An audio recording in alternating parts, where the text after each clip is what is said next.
प्रणाम मित्रों, मैं हूं विकास सक्सेना। सामाजिक एवं राजनीतिक घटनाओं के विश्लेषण के यूट्यूब चैनल चैतन्य में आपका स्वागत है। आप देख रहे हैं विकास की बात।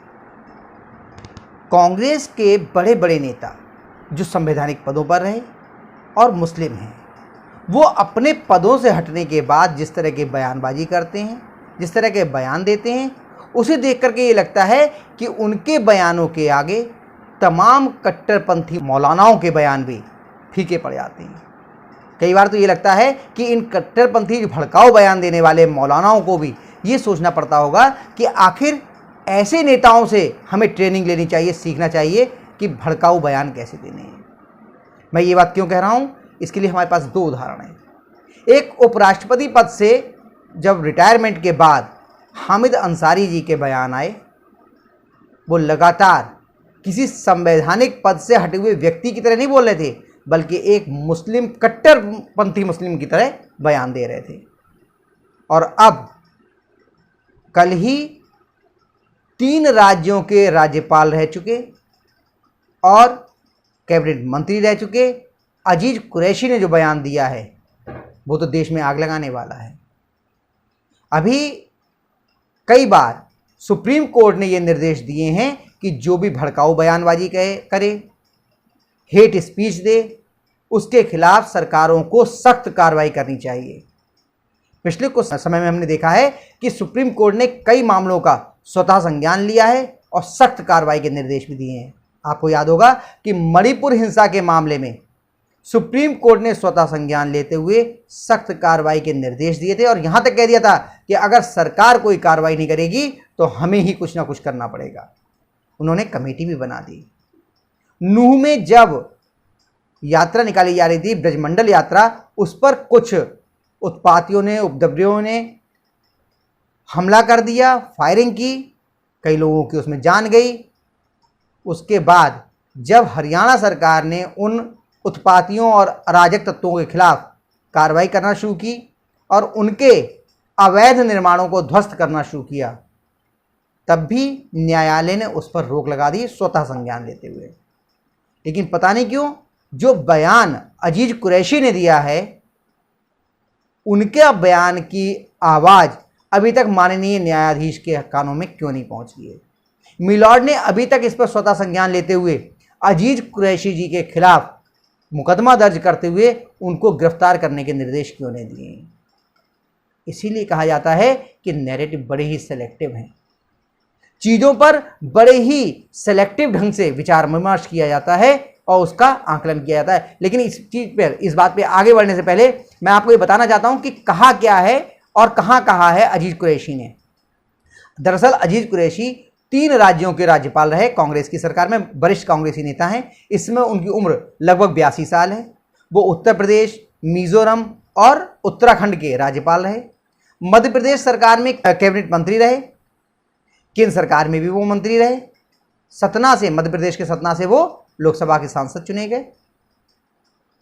अभी मध्य प्रदेश के विदिशा जिले की लटेरी विधानसभा क्षेत्र में मुस्लिम समुदाय का एक कार्यक्रम हो रहा था। इस कार्यक्रम में उन्होंने कहा कि कांग्रेस के कुछ लोग आज हिंदुत्व की, धार्मिक यात्राओं की, जय गंगा मैया की, जय नर्मदा मैया की बातें करते हैं। ये बड़े शर्म की बात है, डूब मरने की बात है। उन्होंने ये भी कहा कि नेहरू के वारिस कांग्रेस के लोग आज धार्मिक यात्राएं निकालते हैं, जय बोलते हैं, गर्व से कहो मैं हिंदू हूं, पीसीसी के दफ्तर में मूर्तियां बिठाते हैं। ये डूब मरने की बात है।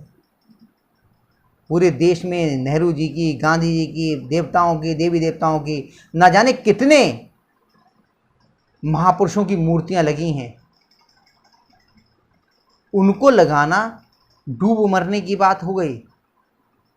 दरअसल वो कोई धर्मनिरपेक्ष या संवैधानिक पदों पर बैठे हुए एक पूर्व राजनेता की तरह नहीं बोल रहे थे, वो एक कट्टरपंथी मुसलमान की तरह बोल रहे थे जिसे बुत परस्ती हराम है। इसलिए वो कह रहे थे कि ये डूब मरने की बात है। उन्होंने आगे ये भी कहा कि मुसलमान जो है वो किसी का गुलाम नहीं है। देश की सारी पार्टियां, जिसमें कांग्रेस भी शामिल करता हूं, मैं उनसे अच्छी तरह कहना चाहता हूं, समझ लेना, मुसलमान आपका गुलाम नहीं है। आप जो हुक्म दें और आपके हुक्म की तामील की जाए।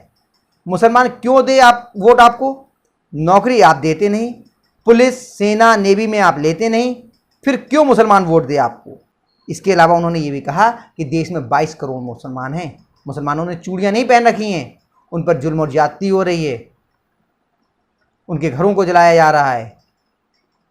इसलिए अगर इसका विरोध मुसलमानों को करना चाहिए, और अगर ज़रूरत पड़े इसके लिए अगर 1-2 करोड़ मुसलमान मर भी जाएंगे 22 करोड़ में से तो कोई फ़र्क नहीं पड़ेगा। यानी कि वो मुसलमानों को विद्रोह के लिए, हमला करने के लिए उकसा रहे थे। एक टीवी चैनल ने यही सवाल उनसे पूछा तो वो अपने बयान पे डटे रहे, और उन्होंने तब क्या कहा मैं वो भी आपको बताना चाह रहा हूँ। उन्होंने कहा कि 700 साल यहाँ मुसलमानों का शासन रहा है, जब जुल्म हद से ज़्यादा हो जाए, पानी सिर से ऊपर चला जाए तो ईंट का जवाब पत्थर से देना चाहिए। इतना ही नहीं, अजीज कुरैशी ने मुसलमानों को तलवार उठाने के लिए उकसाया है। उन्होंने कहा कि 700 साल तक यहाँ हुकूमत थी मुसलमानों की, आज खाली करा देंगे आप उनसे।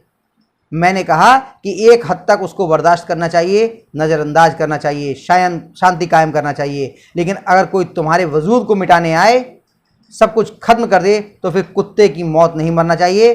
बात हद से ज़्यादा जब गुजर जाए, पानी सिर से ऊंचा हो जाए तो ईंट का जवाब पत्थर से देना चाहिए, चाहे उसके लिए तुम्हें तलवार उठानी पड़े। 22 करोड़ में से कुछ करोड़ मर भी जाएं तो कोई परवाह नहीं करनी चाहिए। इसी तरह की बातें उन्होंने टीवी चैनल के कार्यक्रम में भी कहीं, और विदिशा जिले के लटेरी विधानसभा क्षेत्र में भी उन्होंने इस तरह की बातें करी। इस तरह की भड़काऊ बयानबाजी एक संवैधानिक पद पर रह चुका व्यक्ति दे रहा है।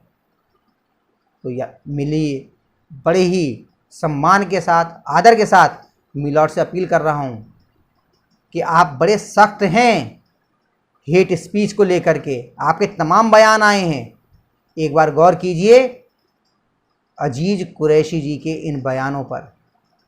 उम्मीद करता हूँ कि आपके कानों में ये आवाज़ पड़ेगी, आप उनके बयान का संज्ञान लेंगे, स्वतः संज्ञान लेंगे, और मध्य प्रदेश की राज्य सरकार को ये निर्देश देंगे कि अजीज कुरैशी के खिलाफ सख्त धाराओं में मुकदमा दर्ज कर इन्हें तुरंत जेल में डालना चाहिए।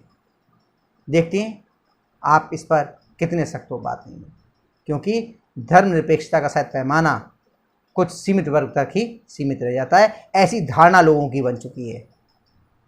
तो माननीय न्यायाधीश महोदय इस धारणा को तोड़ने का प्रयास करेंगे, ऐसी उम्मीद है। इसी उम्मीद के साथ आज के अंक में बस इतना ही। अगले अंक में हम लोग फिर मिलेंगे, तब तक के लिए अनुमति दीजिए। आपसे अनुरोध है कि अगर आपको ये वीडियो पसंद आया हो तो इसे लाइक कीजिए, शेयर कीजिए, और हाँ, अगर आप इस चैनल पर नए हैं तो आपसे ये भी अनुरोध है कि इस चैनल को सब्सक्राइब करने के बाद नोटिफिकेशन का बेल आइकन अवश्य दबाइए। धन्यवाद, प्रणाम।